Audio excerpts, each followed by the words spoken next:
sai ma ma wa chu mi nga mi so ngong le tu na e ku lo ki lo te re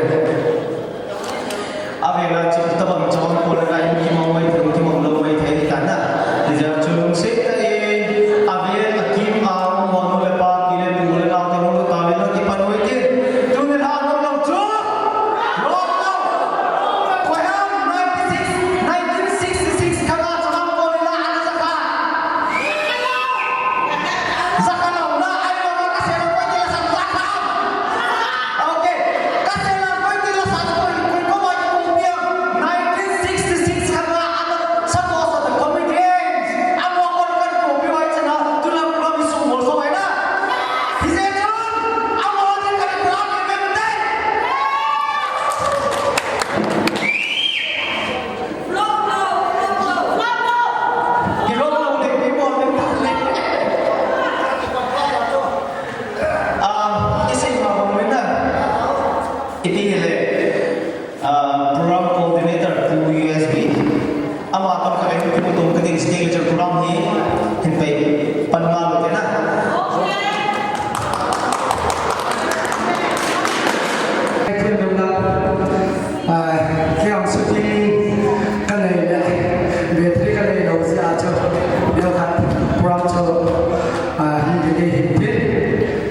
2090s kimi 2090s khana la sa na ti no kana ba pena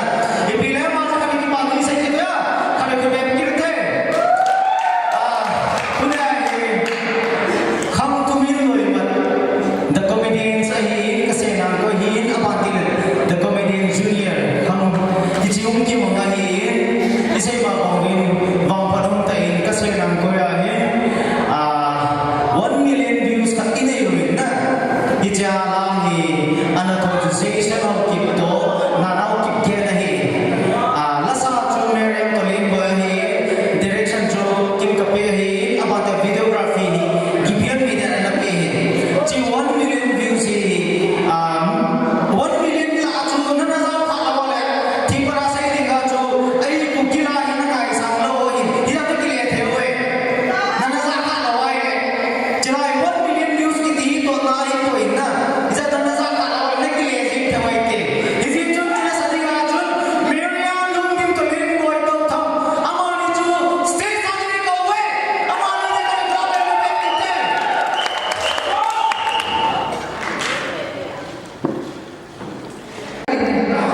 Thiệt giống lắm, thiệt là vậy thế đấy.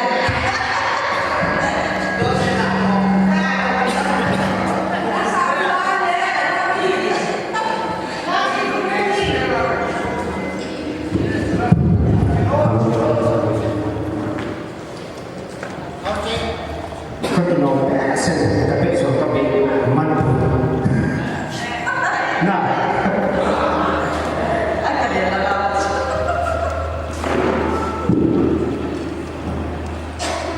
capisci when I go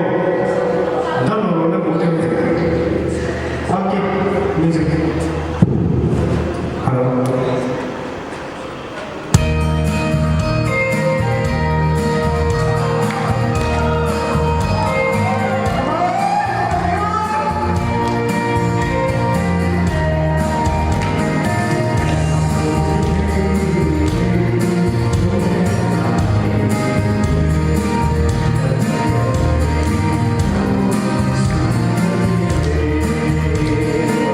Let's go.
gì chun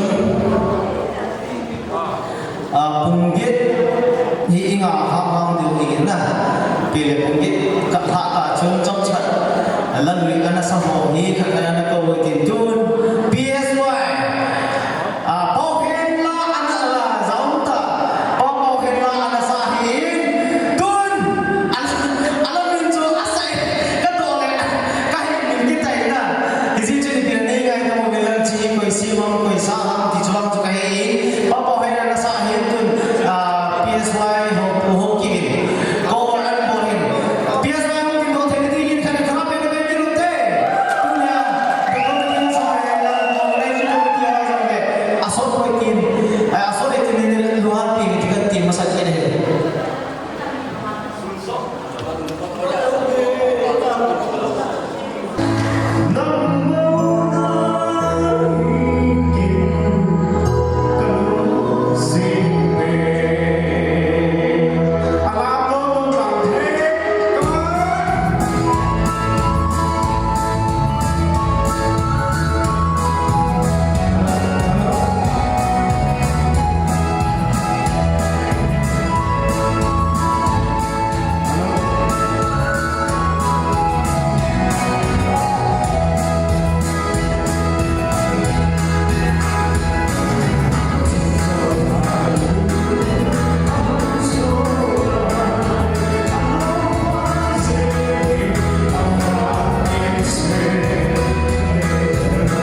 dunia decoration dunia pasang mungkin kau ini ni kan internet dan boleh internet ini memang sekali apa yang kita ni kau ini ama advertisement ngai cuma macam ni lagi lobby ni rose flower garden mono a phone number ni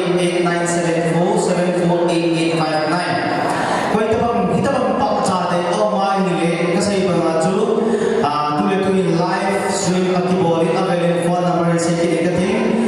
8974748859 jadi pak cahaya tu itu sih tu nam kim tanah motor ini kan itu tu dunia video so kau makan seni tim sih tu available cabang phone ni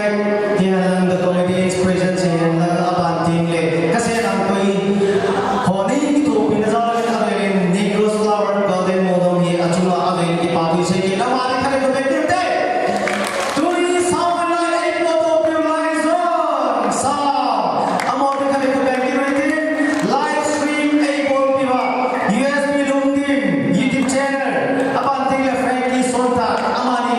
media partner ini sudah le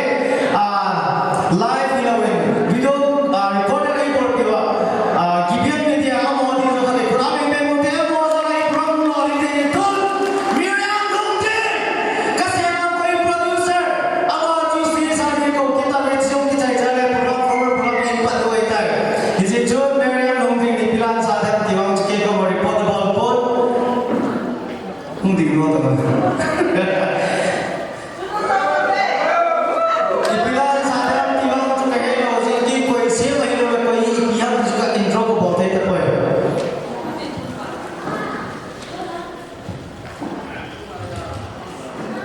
So aku satu pintu sana ada. Alai aku baca dong ini. Cuma so kamleng, uya sila sila, mesti dong ada.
Pusang saya dong lakukan insan song kita le,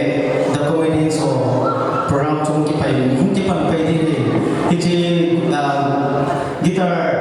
itu wahid dong le, ama curi koi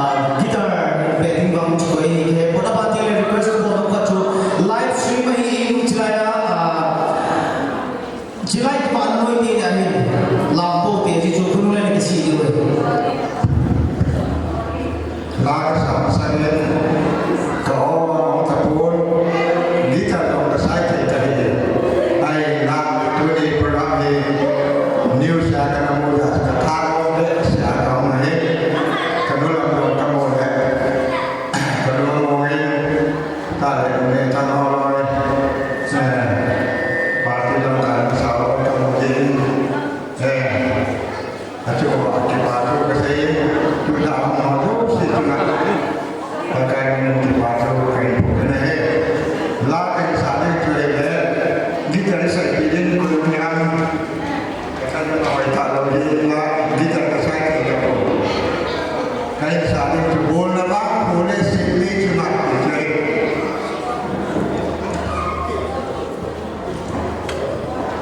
đi thật sai thì đi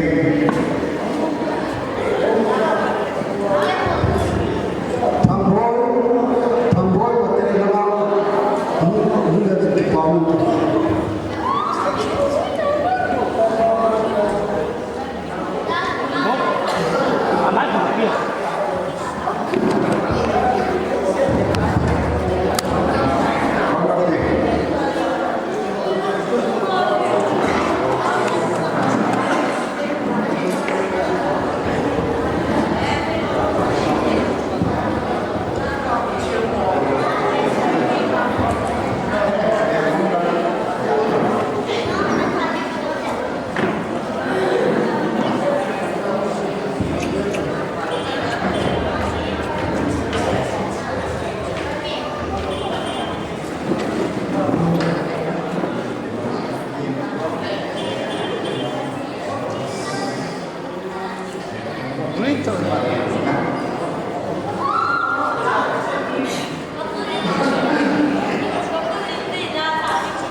committee member of the Tourism Committee Training Committee Amoza Itunya Niza Tipoe Chairman Pune Thamate Vice Chairman H. Dongmel, Secretary Paul Sunam, Finance Secretary Ngairu, Treasurer Hoine Moke, Member Ngainan Kim Dalboy, Media Partner to the USB Mahmoud Ayun, ang Ozara ito na 1966, the Comedian Junior, about 10 years. 2000 jawa akham thum chana kasian am koi ki kahiro amo kyo me na jala jo dunia sa om talam kai ja program ni hin gon ti tunin program ni former program ni kong tao ti dunia ka ko host ba sa om ta gospel single pu boy sam hoke ama jo stage sa ni ni ki topi din kai ka we program ti hoi aba na kai to de tuni lu ngalong ta mo ni ipin masam tu si mung isu ding ni si chun hoi ta na ngawi ti cookie industry cookie music industry ta pa jo ani ki form wa ichan gia jo tu sa gia ni ni pom ti jo in it way okay please boys are ready to get there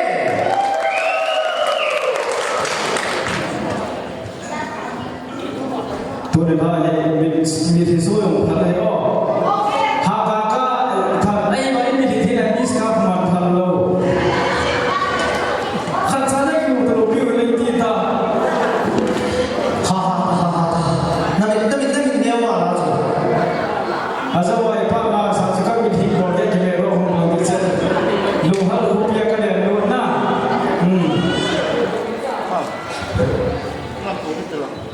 ale program mana pun tahu dia asal kita sekolah dah itu ni lebih tu isi film pi mai ni ki mo ki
ai thì ra là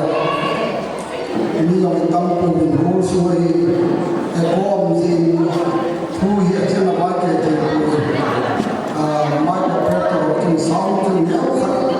niệm sa điều thì kia cái nam sa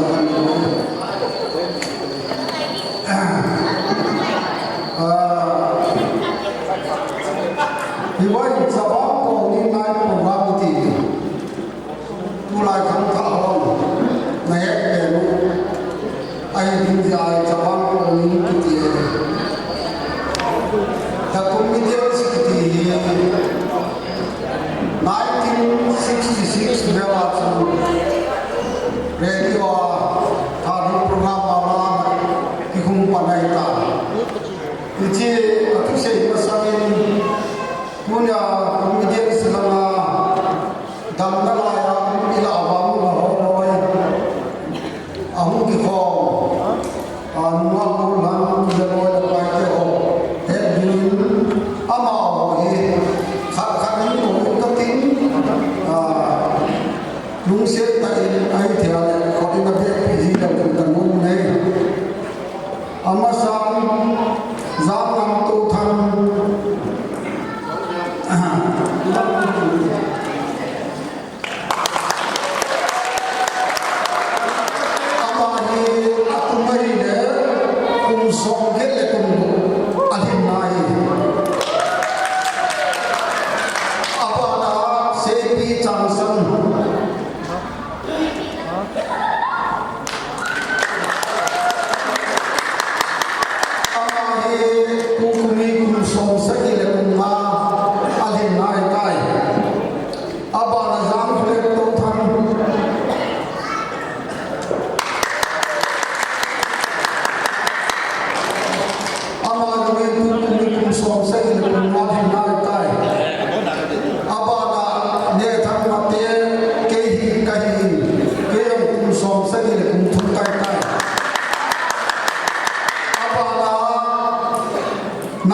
than lasa thiam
Hãy subscribe cho kênh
Ghiền Mì Gõ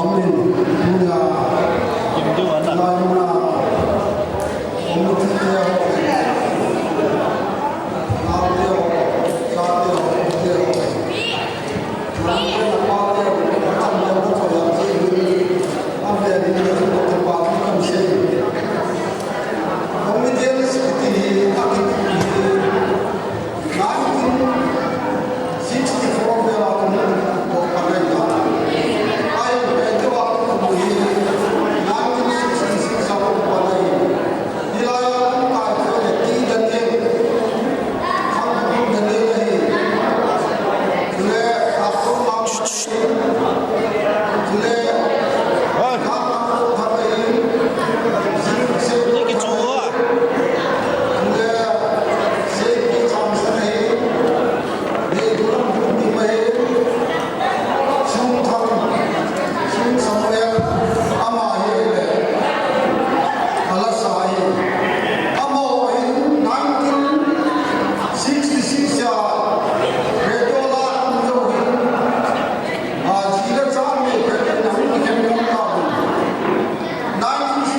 chiều thì cái món kịp bàn tiêu thì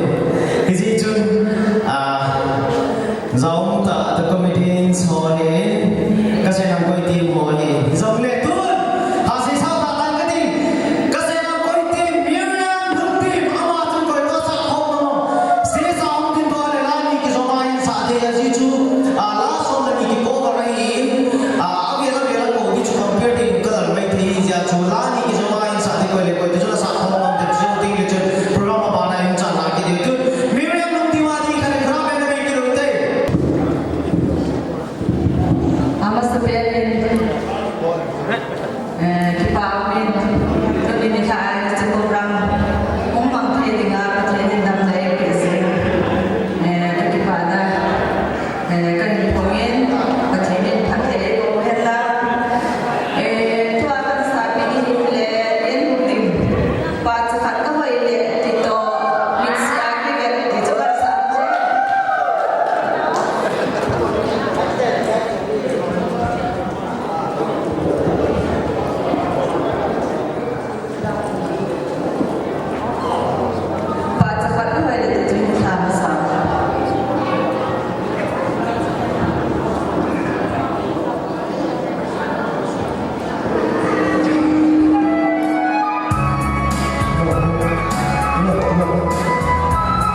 सुपियम पे मौका थे इसे लोग तीने चला या वीडियो के बाद तुम इनका जाने को ना बोलो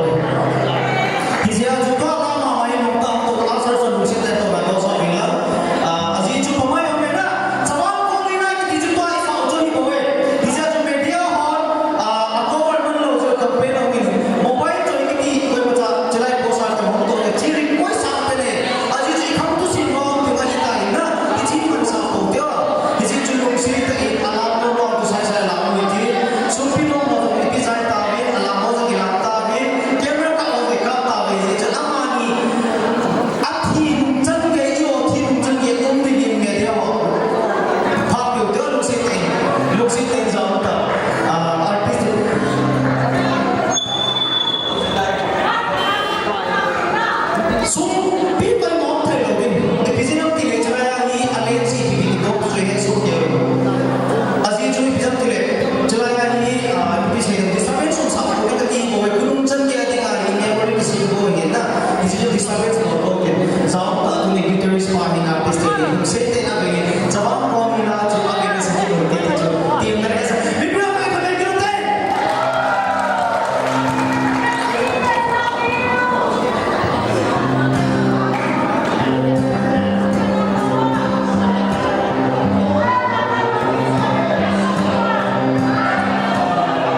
lai ko ni zong le na ala pe pe ji ji ba he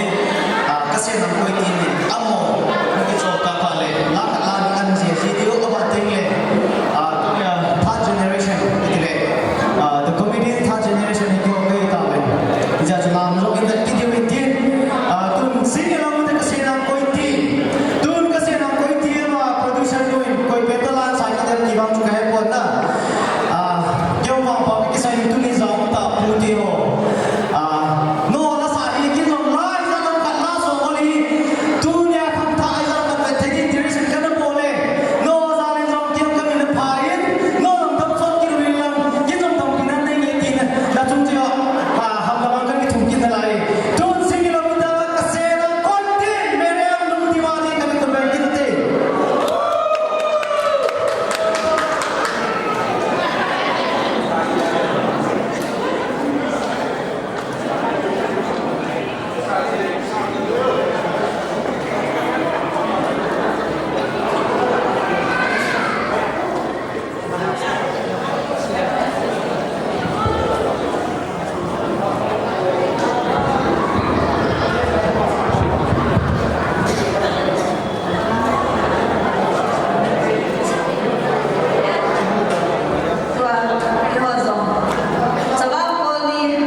Hãy subscribe cho kênh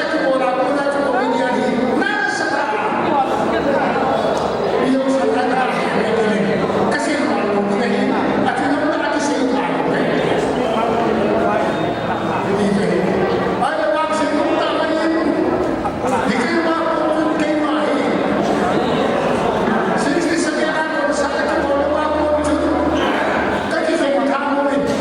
để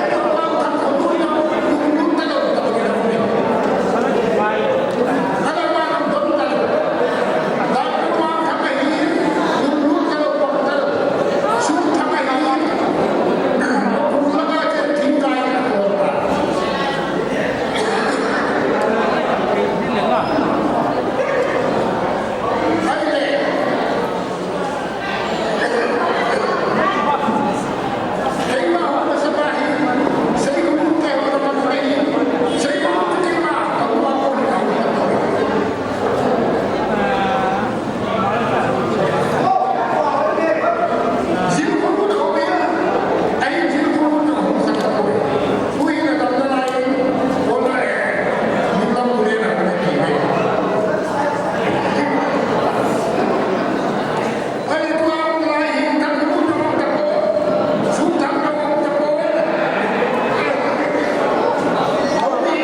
kita hintin so ang kacaya le ho ni ang beto pona no ka no mo pe di waitun zaum tapi gailon kiken secretary finance ama justice sa ni ko ta pe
Secretary Finance in Zamta, Secretary, I don't wait to Masai as he to Anakiboy Valley, Jozo Hilman Lavinti, Ipile, he bound that organizing committee to him, Kasiana Pointing was on. We saw selected Chumaka Hipoina is only plus of Hoya, Lam Tom Thomas Concept in third generation, Tim Kim Noki Tavekio, third generation community don't keep it away. He just Javan Pony La and some of the Meka Jauna in being a Kahewin. I must have been in Miriam Tim, a match couldn't go about in PSY, PC, okay. Anita Lane, Linwood Daughter, Atum Chade, Anita Lane,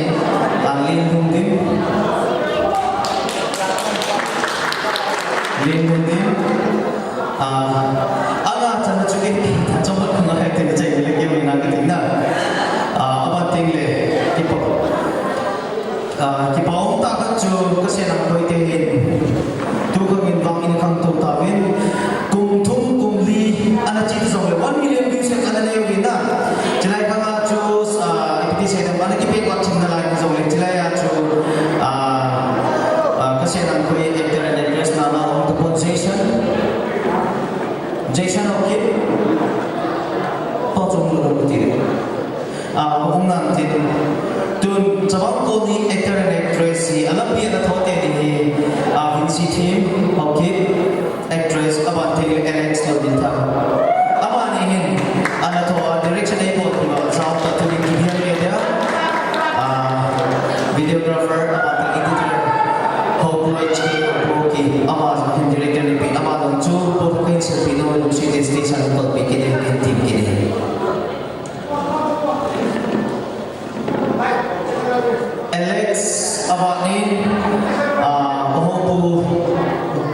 OHK amahin sabab ko ni ay lawale kasi ang ko'y videography and editing hi OHK aman inibuot ko hi diyan volume 1 ako na 5 chan ama responsibility lai na mapuro cancel pito mo kita amen asa kay min pa kasi ang ko'y 1 million views wala na kinahin cha actor and actress na naam kip kaya and Jason naam kip Jason yung city stage ay iti pwede dyan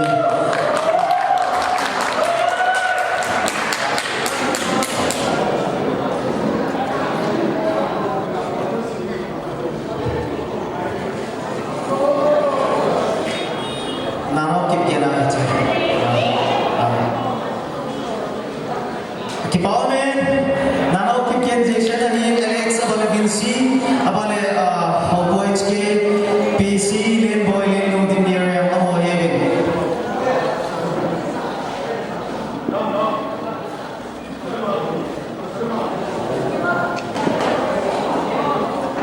Hichat Chungin Tin Kipaomen na last but not the least I myself Ano ka na ayaw kang pinipatan pwede. Diyan sa tayo.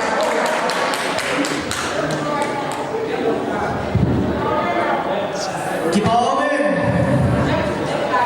kaputi sa akin kita mo sila ka na ikitay na isa yung mapapintuin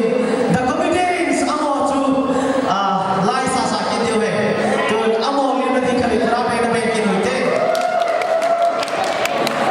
amo kita yang ile kasi na ko iti aziju speech yung tam talaw umur tapang itay aziju the comedians so sa taputi ho kita ite sige lang kasi nang ko iti mo so nagiging kinubo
Second to mo importante.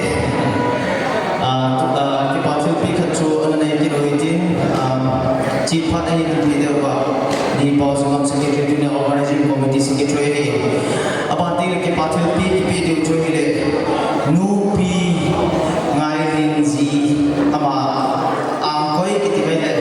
azipa kitimai din supu ba kala lo ka se pi no win abanting le anjo ka se ngoi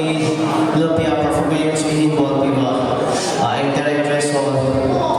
Chuki Pathal Pine mo kapino mo win happen pen mo ding do wala luksit in Chuki Pathal Pine sa chahi la pi din ken timin sa ta ko popular luksit in sti sa ding do din ken ko we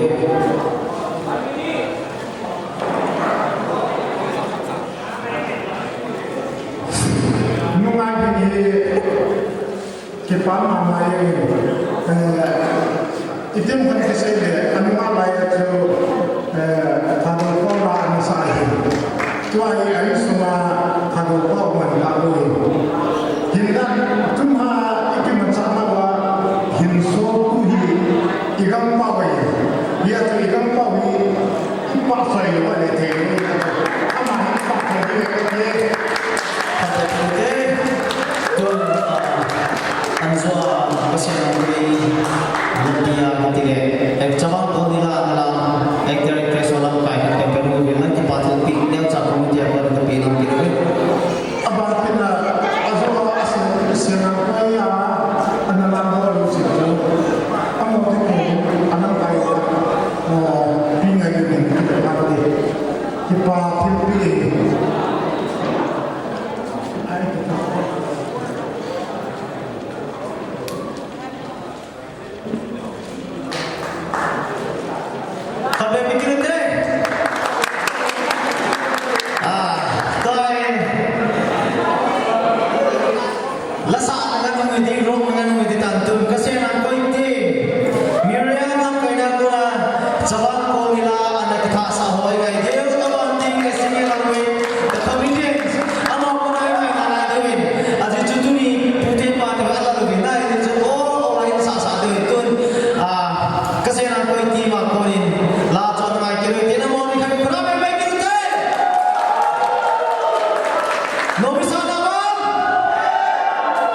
No bisa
pupa pona selfie no mo na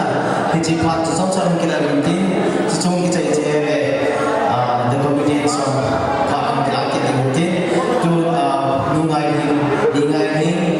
na amho atu te cha te chu phat kila ta tin ki ne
tinggal je mungkin the comedian soda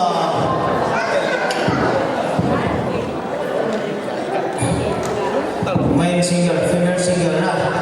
acan nuhi ila tuhin paman nasata